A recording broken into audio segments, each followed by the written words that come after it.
نحمد اللہ تعالی ونصلی ونسلم علی رسولہ المجتبی وعلی آلہ وصحبہ وبارک وسلم دائما ابدا اما بعد اعوذ باللہ من الشیطان الرجیم بسم اللہ الرحمن الرحیم بحمد اللہ تعالیٰ کہ رب ذوالجلال کے احسان اور کرم سے سبق شروع ہوگا آپ کا سورہ بقرہ شفا کی 116 نمبر آیت شفا سے آگے ملاحظہ کیجیے گا۔ اعوذ باللہ من الشیطان الرجیم بسم اللہ الرحمن الرحیم بدیع السماوات والارض وَإِذَا قَضَى أَمْرًا فَإِنَّمَا يَقُولُ لَهُ كُن فَيَكُونُ بدیع السماوات والارض، بدیع بالکل نئے سر سے پیدا فرمانے والا ہے آسمانوں کو اور زمین کو۔ وَإِذَا قَضَى أَمْرًا، وَإِذَا اور جب وہ فیصلہ فرماتا ہے، حکم دیتا ہے امراً کسی بھی کام کا، تو فَإِنَّمَا پس اس سے ارشاد فرماتا ہے، یقول فرماتا ہے لہو اس کو کن ہو جا، فیکون وہ چیز ہو جاتی ہے۔ الحمدللہ تعالی رب ذوالجلال کی قدرت بالغہ کا ذکر کیا جا رہا ہے کہ اللہ تعالیٰ جل وعلا اس قدر ہے، قادر مطلق ہے۔ جب وہ کسی چیز کو تخلیق فرمانا چاہتا ہے تو نہ مادے کی ضرورت ہے نہ میٹیریل کی ضرورت ہے۔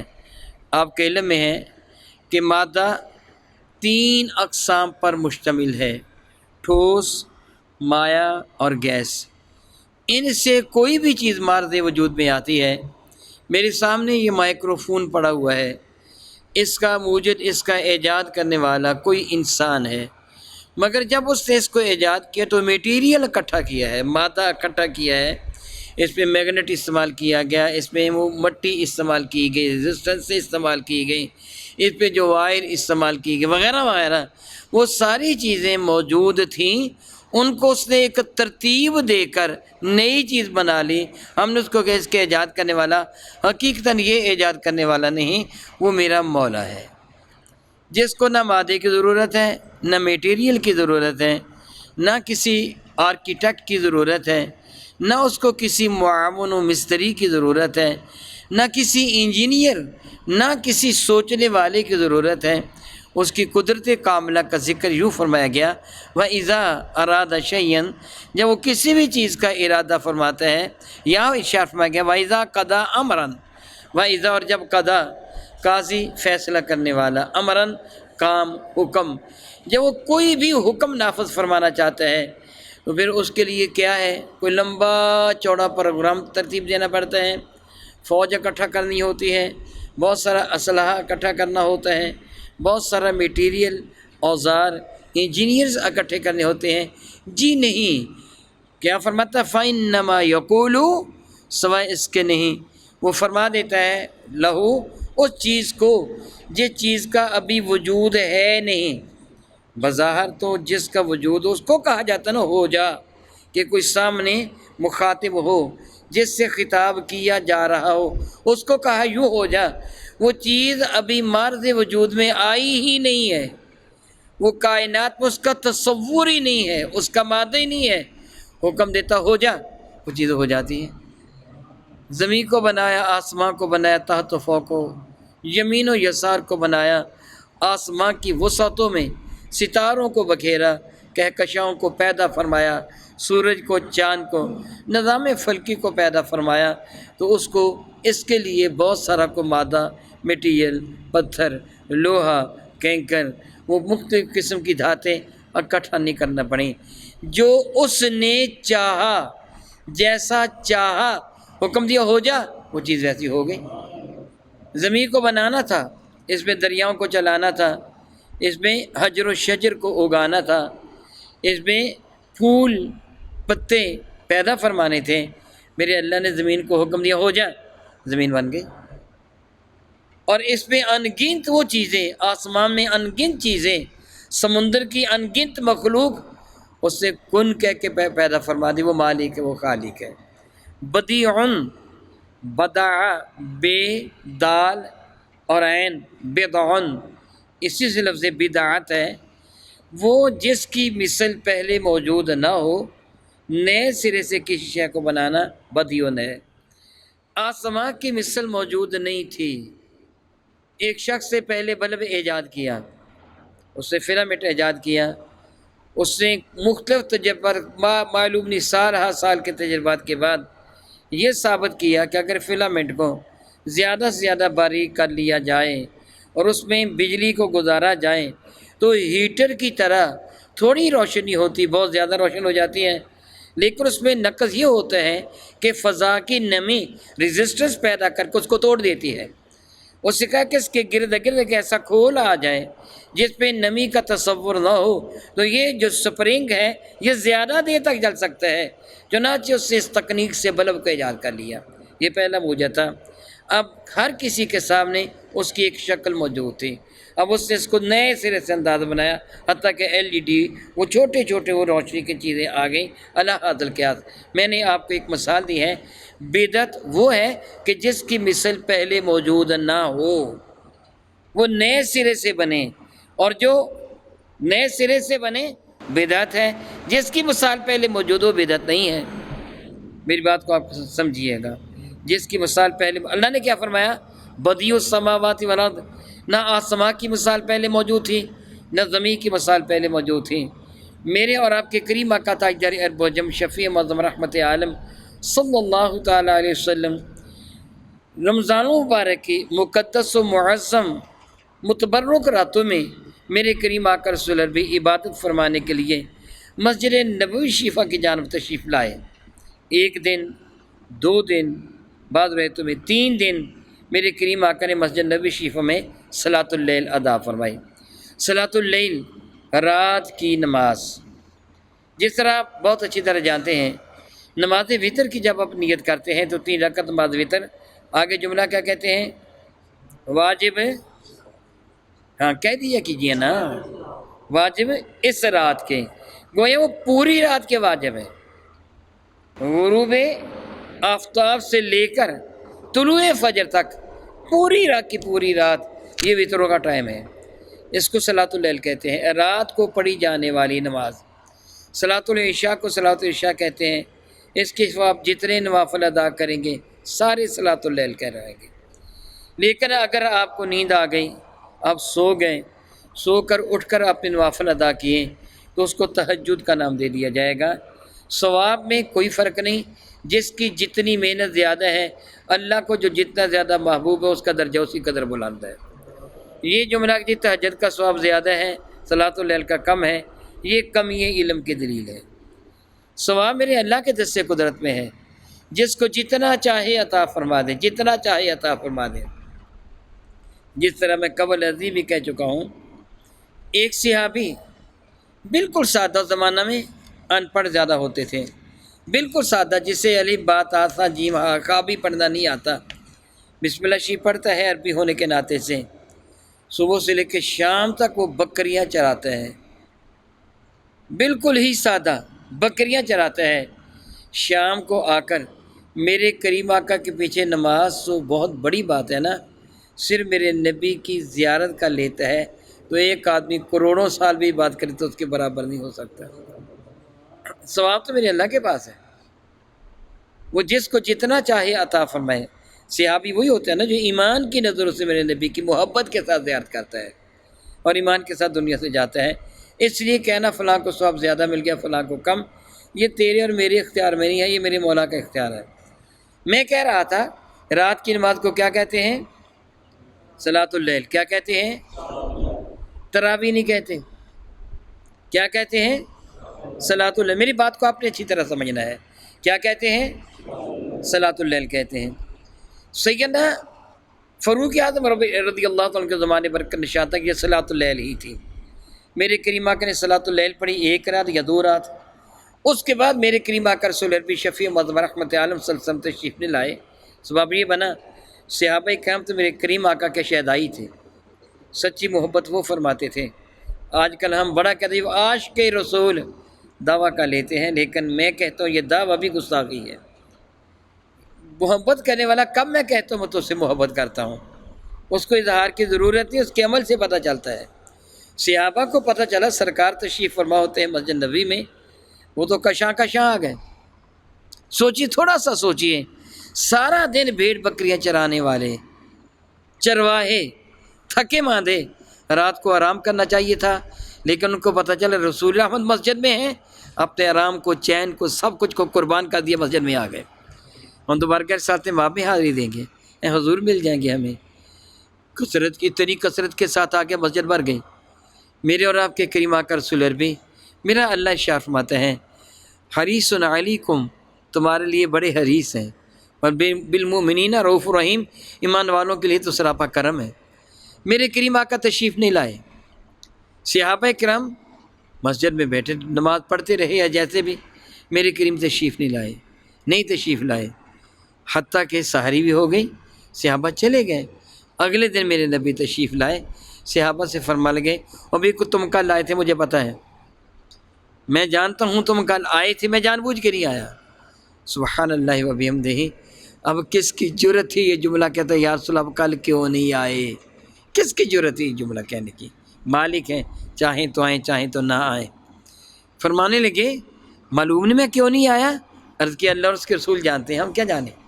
فرمانے لگے تمہارا ذوق اور شوق میں نے دیکھا، اتنی کثرت کے ساتھ آ گئے ہیں، کہیں اللہ مجھے یہ نہ فرما دے محبوب ان کو کہہ دو روزانہ آیا کریں، پھر تم آ نہیں سکو گے، پھر تم آ نہیں سکو گے۔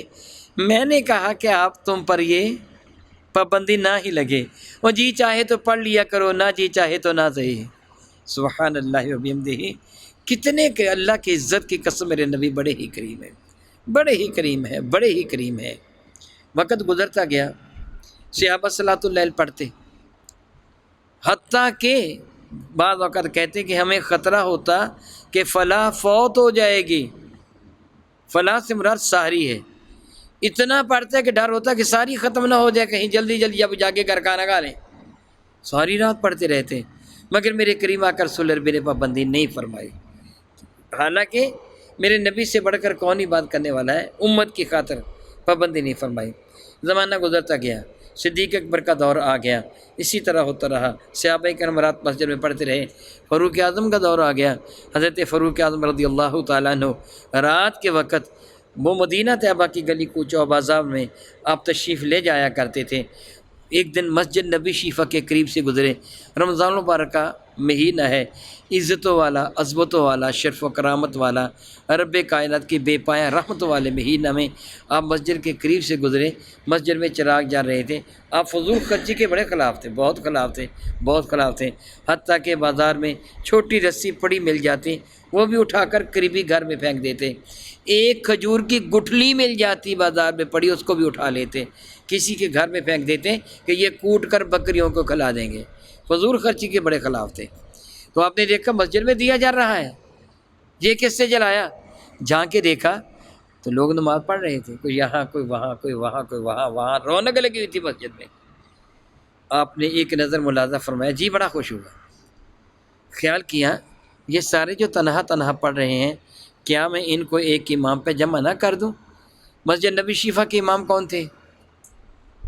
حضرت فاروق اعظم۔ اتنا تو آپ کو پتہ ہے نا، تو پھر بتا دیجئے کون تھے امام؟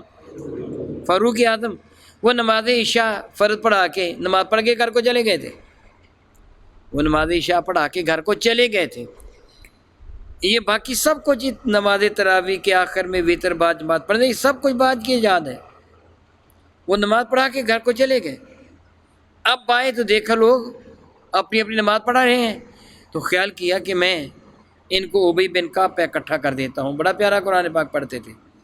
میں ابی، عرض کہ لبیک و سعدیک، اشارہ فرمائیے میں حاضر ہوں۔ فرمانے کہ یوں کرو، کل کو یہ سارے پڑھتے ہیں نماز، کل کو تم ان کی جماعت کروا دیا کرو، اور بھائی سارے ان کے پیچھے نماز پڑھ لیا کرو۔ جی ٹھیک ہے۔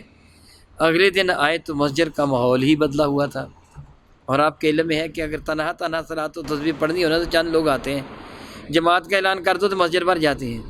تو لوگوں کو پتہ چلا جی بعد جماعت نماز ہوگی، وہ ساری مسجد بھر گئی۔ فاروق اعظم آئے تو ملاحظہ فرمایا نا، قطار اندر قطار لوگ کھڑے ہیں، وہ بھی بن کعب قرآن پاک کی تلاوت کر رہے ہیں، صحابہ سن رہے ہیں، مسکرا کے فرمانے کے سبحان اللہ، نعم البدعۃ ہذہ، یہ بدعت جو میں نے شروع کی ہے بڑی اچھی بدعت ہے۔ مراد کیا کہ آج تک نماز تراویح کی جماعت نہیں ہوئی تھی، یہ میں نے شروع کروائی ہے۔ اس کے لیے آپ نے کیا فرمایا؟ نعم البدعۃ ہذہ، یہ بدعت یعنی ایک نیا کام جو میں نے شروع کیا نا، بڑا اچھا شروع کیا ہے، بڑا بہترین شروع کیا یہ کام جو نیا میں نے شروع کیا۔ پتہ چلا ہر وہ کام جو نیا شروع کیا جائے کیا کہلواتا ہے؟ بدعت۔ اور حضرت عمر نے جو بدعت شروع کروائی وہ اچھی بدعت تھی۔ کیا بنا؟ اچھی بدعت تھی۔ حضرت عثمان غنی کا زمانہ آ گیا، جمعہ کے لیے اذان دی جاتی، وہ اذان جس کے بعد آج خطبہ پڑھا جاتا ہے، وہ عربی کا خطبہ جو پڑھا، وہ اذان، وہی اذان ہوا کرتی تھی، اس کے سوا نہیں۔ لوگ آتے، لیکن اذان اور جماعت کے درمیان اتنا وقت کم ہوتا کہ لوگوں کا آنا قدرے مشکل ہوتا۔ آج کل تو لمبا لمبا خطبہ بھی دیتے ہیں نا، ان 10-12 منٹ کا خطبہ۔ اذان ہوئی، اذان کے بعد لوگ جلدی جلدی کیا کریں گے؟ وضو، کوئی طہارت کرے گا، کوئی وضو کرے گا، پھر مسجد میں آئے گا، اتنی دیر تک خطبہ مکمل ہو گیا۔ اب جمعے کا خطبہ سننا تو واجب ہے، جمعے کا خطبہ سننا واجب ہے، یہ تو آنا چاہیے تھا، ترک واجب ہو گیا۔ حضرت عثمان غنی نے خیال کیا کہ لوگوں کا آنا مشکل ہو گیا، میں ایک اذان پہلے دے دیا کروں، وہ جو پہلے ہوتی جس کے بعد ہم اردو میں، عربی میں، اردو میں، پنجابی میں تقریر کرتے ہیں، یہ اذان کس سے شروع کروا دی؟ حضرت عثمان نے۔ اس سے پہلے یہ بھی بدعت ہو گئی، اور آج تک یہ بدعت جاری ہو ساری ہے۔ حضرت عثمان غنی نے اذان شروع کر دی، جس طرح آپ کو یاد ہوگا گرمی کے دنوں میں نماز تراویح کے لیے اذان بطور مثال، اگر نماز تراویح 9:30 ہونی ہے نا، جماعت 9:30 اور 9:20 پر، میں ایک مثال دے رہا ہوں، 9:20 پر ٹائم ہونا ہے نا اذان کا، تو نمازی کیا کہتے ہیں؟ او جی پہلے سلام پڑھ دیا کرو 9:10 پر، تو ہمیں پتہ چل جائے جی جلدی جلدی وضو کر کے مسجد میں آ جائیں، پھر اذان دے کے فوراً تراویح پڑھا دو، ہے نا؟ پہلے اطلاع پہلے دے دو۔ آج کل ہم کیا کرتے ہیں کہ نماز مغرب کا مستحب وقت ہے کہ اذان کے جلدی بعد جماعت کروا دی جائے۔ میں بعض اوقات کہتا ہوں اپنے ساتھیوں کو، دوستوں کو، 2-3 منٹ روزانہ انتظار کر لیا کرو، 2-3 منٹ سے کچھ نہیں ہوتا، کراہت نہیں آتی، فائدہ ہوتا ہے، نمازی زیادہ شامل ہو جائیں گے۔ اذان کے بعد 2-3 منٹ انتظار کر لیا کرو، لیکن ہم کیا کرتے ہیں؟ اذان سے تھوڑی دیر پہلے درود پاک پڑھ لیتے ہیں تاکہ لوگوں وضو کر لو، جلدی کر لو۔ اس کا اصل مقصد یہی ہوتا ہے، اور یہ بھی ہے بدعت، ہے کیا؟ یہ بدعت، لیکن اس کا مقصد کیا ہے؟ نماز مغرب سے تھوڑی دیر پہلے درود پاک کے پڑھنے کا مقصد کیا ہے؟ لوگوں کو مطلع کرنا کہ اگر تم نے طہارت کرنی ہے طہارت کر لو، وضو کر لو، تاکہ جو نماز مغرب کا مستحب وقت ہے نا، اس وقت میں تم جماعت کے ساتھ شامل ہو سکو۔ لیکن اگر اذان دی، اب دیکھیں اذان ہو رہی ہو، بات سمجھنے کی کوشش کیجئے، اذان ہو رہی ہو تو بہت سارے مسلمان عقیدت مند، اللہ اور اس کے رسول سے محبت کرنے والے، وہ کہتے ہیں واش روم نہیں جائیں گے، اذان ہو رہی ہے، ہم اذان سنیں گے، اذان سننے کے بعد واش روم جائیں گے۔ اب سوچئے مغرب کی اذان شروع ہو جائے، وہ واش روم نہ جائیں، جی اذان ہو رہی ہے، میں اذان کا جواب کیسے دوں گا؟ واش روم میں بیٹھا میں پیشاب پخانہ کروں گا یا اذان کا جواب دوں گا؟ وہ منتظر ہوتا ہے اذان ختم ہوئی، وہ واش روم میں جائے، پھر وضو کر کے آئے تو جماعت مل جائے گی۔ تو پھر کیا سوچا بزرگوں نے کہ تھوڑی دیر پہلے سلام پڑھ دو تاکہ اسے پتہ چل جائے کہ میں جلدی جلدی واش روم میں ہو جاؤں، وضو کر لوں، تاکہ نماز شروع ہونے سے پہلے پہلے تک میں مسجد میں پہنچ جاؤں۔ ہے عمل بدعت، لیکن ہے کیسا؟ جس طرح سے عثمان غنی نے شروع کرائی اذان۔ اصل مقصد کیا ہے؟ پتہ چلا اگر نیک کام کرنے کے لیے کوئی نیک کام کی ابتدا کی جائے تو اس کو بدعت حسنہ کہتے ہیں۔ کیا کہتے ہیں؟ بدعت، کام اچھا ہے اگرچہ اس زمانہ میں نہیں تھا، جس طرح آج لاؤڈ سپیکر میں اذان دی جاتی ہے، پہلے تھا لاؤڈ سپیکر نہیں تھا، یہ بدعت ہے۔ اچھا کیوں ہے؟ کہ نیچے کھڑے ہو کر اذان دیتے، دور دور تک سنائی دے دیتی ہے۔ میں امید رکھتا ہوں کہ جو کچھ میں نے اب تک لفظ بدعت کی تشریح کی ہے سمجھنا آپ کے لیے آسان ہو جائے گا۔ مسجد میں پنکھے لگانا، کارپٹ بچھانا، اے سی لگانا، فرش لگانا، سنگ مرمر کا لگانا، یہ ٹوٹیاں جو آپ کے وضو کے لیے مسجد میں بنی ہیں بدعت ہیں، بلکہ فقہاء کرام نے مسجد میں وضو کرنے کو مکروہ لکھا ہے۔ حضور نے سختی کے ساتھ منع فرمایا، سختی کے ساتھ منع فرمایا، مسجد میں پیاز کھا کر، بلند آواز سے، پیاز کھا کر، کچا لہسن کھا کر، مولی کھا کر، کوئی بھی بدبو شے کھا کر کیوں نہ آئیں، مسجد سے بدبو آئے گی، نمازیوں کو، فرشتوں کو تکلیف ہوگی۔ اس حدیث بارکہ کو پیش نظر رکھتے ہوئے فقہاء کرام نے فیصلہ فرمایا مسجد کی دیوار کے قریب پیشاب کرنا بھی حرام، پخانہ کرنا بھی حرام۔ مسجد کی دیوار، بیرونی دیوار کے قریب، مسجد کی باہر کی دیوار کے قریب پیشاب کرنا بھی حرام، پخانہ کرنا بھی حرام۔ اور آج صورتحال کیا ہے؟ مسجد کی چار دیواری کے اندر طہارت خانے بنے ہوئے ہیں، وہاں پیشاب بھی کرتے ہیں، پخانہ بھی کرتے ہیں۔ بتائیے یہ حلال ہے کہ حرام؟ حرام ہے۔ پھر آپ کرتے ہیں، روزانہ فعل حرام کے مرتکب ہوتے ہیں۔ بتائیے نا، روزانہ ہی گناہ کرتے ہیں، نماز پڑھنے کے لیے جا پاتے ہیں۔ میرے بھائی نہیں، ہم کہیں گے یہ حرام کس لیے تھا؟ اس لیے کہ بدبو آتی تھی۔ اگر فلش سسٹم وغیرہ ہو، بدبو نہ آئے، تو یہ نمازیوں کی سہولت کے لیے بنائے ہیں تاکہ مسجد کی آبادی ہو۔ ہے یہ بھی بدعت؟ میری بات کی سمجھ آپ کو آئی؟ ہے یہ بھی بدعت، محراب بھی بدعت، مسجدوں کے منارے بھی، مگر یہ ساری بدعتیں اچھی ہیں، بری نہیں ہیں۔ بری بدعت وہ ہے جس سے سنت ختم ہو جائے، جس سے جو اسلام کو نقصان پہنچے، وہ بدعت بری ہے۔ جس طرح کوئی آدمی داڑھی چھوٹی چھوٹی کر لیں، فرنچ کٹ کروا لیں، معاملہ ایسے کر لیں، یہ وہ کام جو میرے نبی کی سنت کو بگاڑ دینے والا ہے، وہ بدعت ہے۔ بات کی سمجھ آئی آپ کو؟ اب دیکھیے، بدیع السماوات والارض، وہ اللہ تعالیٰ جل وعلا جو نئے سرے سے زمین و آسمان کو بنانے والا ہے۔ وَإِذَا قَضَىٰ أَمْرًا، جب وہ کسی بھی بات کا فیصلہ فرماتا ہے، حکم ارشاد فرماتا ہے، تو اس چیز کو فرماتا ہو جا، چیز ہو جاتی ہے۔ او کما قال اللہ تبارک و تعالی، واللہ تعالی اعلم باسرار کتابہ۔